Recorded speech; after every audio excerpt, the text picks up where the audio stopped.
Наши это видели, наверняка видели. Ну а что наши? Вы санкции ввели против нас, ну и летите эти шарики. While the world watches the mud in Ukraine, a silent, deadly war has just exploded in the freezing waters of the north. Russian submarines are lurking, waiting to cut the cables that keep the global internet alive. But this time, they are walking into a trap. NATO has pulled the trigger. Hunter teams are deploying in the Atlantic. Balloon killers are guarding the skies of the Baltics. And on the ground, the era of peace is over. The era of landmines has returned. Ursula von der Leyen just gave the order. The northern front is no longer cold.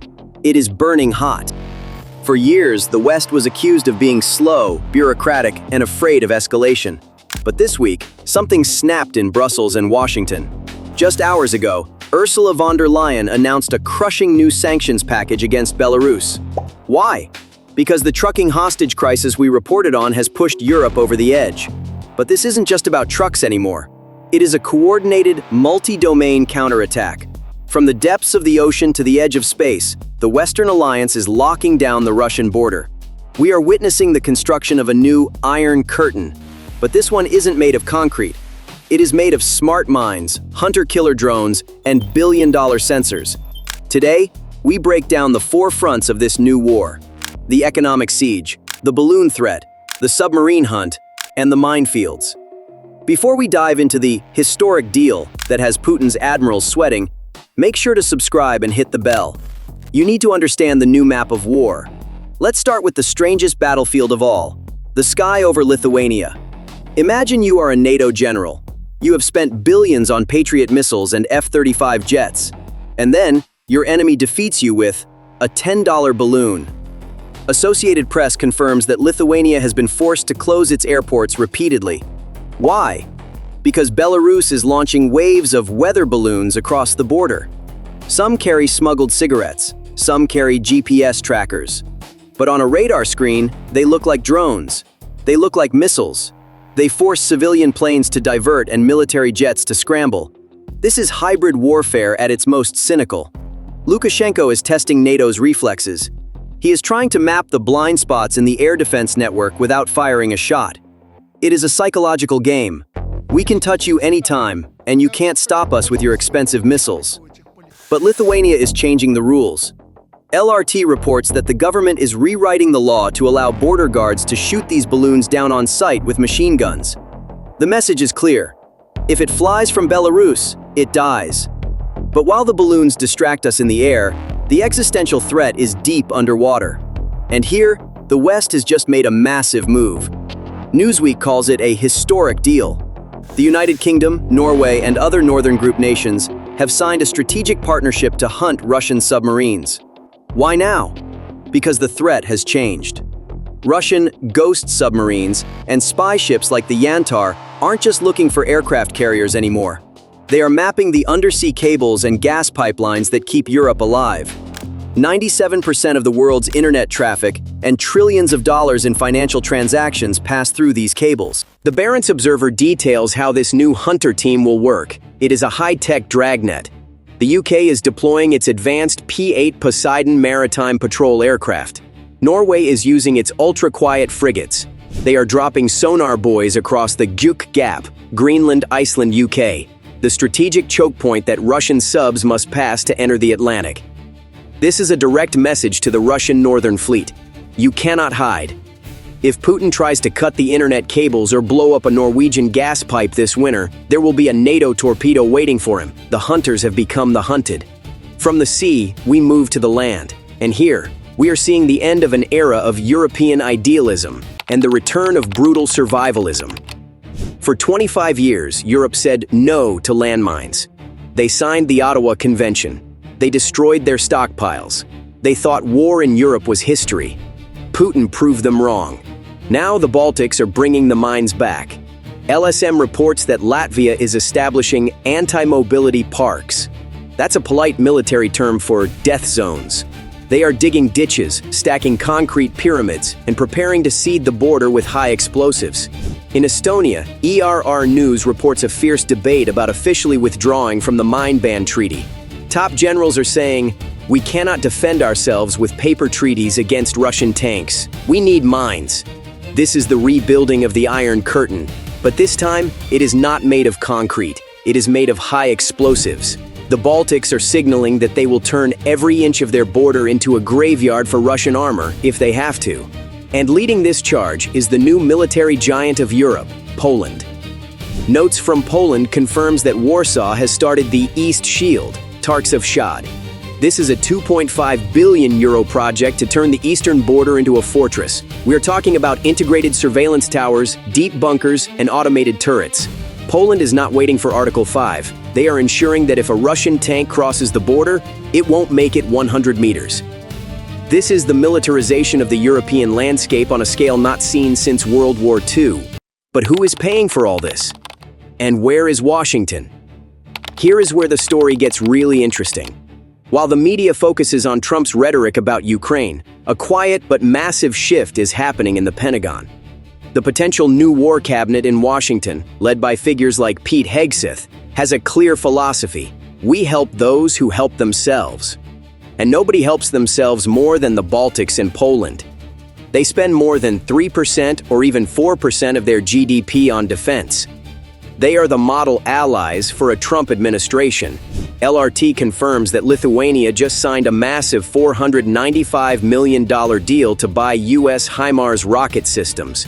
This is music to the ears of the new American leadership.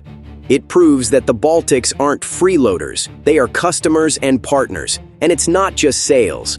The U.S. Congress has approved $228 million specifically for the Baltic Security Initiative in the latest defense budget. The message from Washington is clear. Old Europe, Germany, France, is slow and hesitant.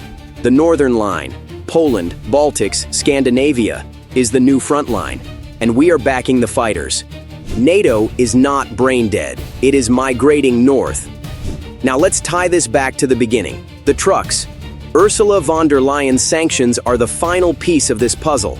It's not just about military defense, it's about economic offense. By seizing European trucks, Lukashenko thought he had leverage. Instead, he handed the EU the perfect excuse to close the border completely. If the new sanctions package goes through, Belarus will be economically decapitated. The middle corridor for Chinese goods will be blocked. The West is effectively telling Lukashenko, "You want to play hybrid war? Fine. We will cut off your money, your transit, and your future." And finally, the elephant in the room, Kaliningrad. All these moves, the mines in Poland, the submarine hunters in the Baltic, the closed borders in Lithuania, have one ultimate target. They are isolating Russia's exclave. With Sweden and Finland in NATO, the Baltic Sea is a NATO lake. Russia's fleet in Kaliningrad is trapped. The land route is being mined. The airspace is being watched by balloon killers. Putin's most strategic outpost in Europe is turning into his biggest vulnerability. The Northern Line strategy is not just about defense, it is about encirclement. But the Northern Line isn't just about Poland and the Baltics. The game changed forever when Finland joined the chat. We need to talk about the 1,300-kilometer nightmare that Putin now faces on his northwestern border. YLE News confirms that Finland is building a massive fence along the Russian border. But it's not just a fence, it's a sensor network. Every footstep, every engine start on the Russian side is now heard by Helsinki. Finland has the largest artillery force in Western Europe. By joining the alliance, they have turned the northern flank from a vulnerability into a fortress. Russian bases in the Kola Peninsula, where their nuclear submarines live, are now within range of Finnish surveillance and fire. This is the strategic checkmate. Putin wanted to push NATO back. Instead, he doubled his border with the alliance. And across the water, Sweden is locking down the center of the Baltic Sea. We have to look at Gotland Island. Military strategists call Gotland the unsinkable aircraft carrier. Whoever controls this island controls the entire Baltic Sea. For years, it was demilitarized. Not anymore. Reuters reports that Sweden is remilitarizing the island at breakneck speed. They are deploying Patriot missiles, tanks, and infantry. Why? Because if Russia were to seize Gotland in a surprise attack, they could block NATO from reinforcing the Baltics. By locking down Gotland, NATO has effectively turned the Baltic Sea into a NATO lake. The Russian fleet in St. Petersburg and Kaliningrad is now trapped in a cage, and Sweden holds the key. But why all this panic? What is Russia actually doing in these waters right now? They are preparing the battlefield for Day Zero. A joint investigation by Scandinavian public broadcasters, reported by The Guardian, revealed a terrifying reality. Russian ghost ships, disguised as fishing trawlers or research vessels, are actively mapping offshore wind farms, gas pipelines, and internet cables in the North Sea. They aren't fishing for cod. They are fishing for vulnerabilities. They are looking for the exact spots to place explosives to shut down Europe's power grid in a crisis. This is why the hunter teams we mentioned earlier are so critical. The UK and Norway aren't just chasing submarines. They are playing a cat-and-mouse game with these surface spy ships, trying to prevent the next Nord Stream explosion before it happens. Newsweek analysis suggests that in a conflict, Kaliningrad would be neutralized within days.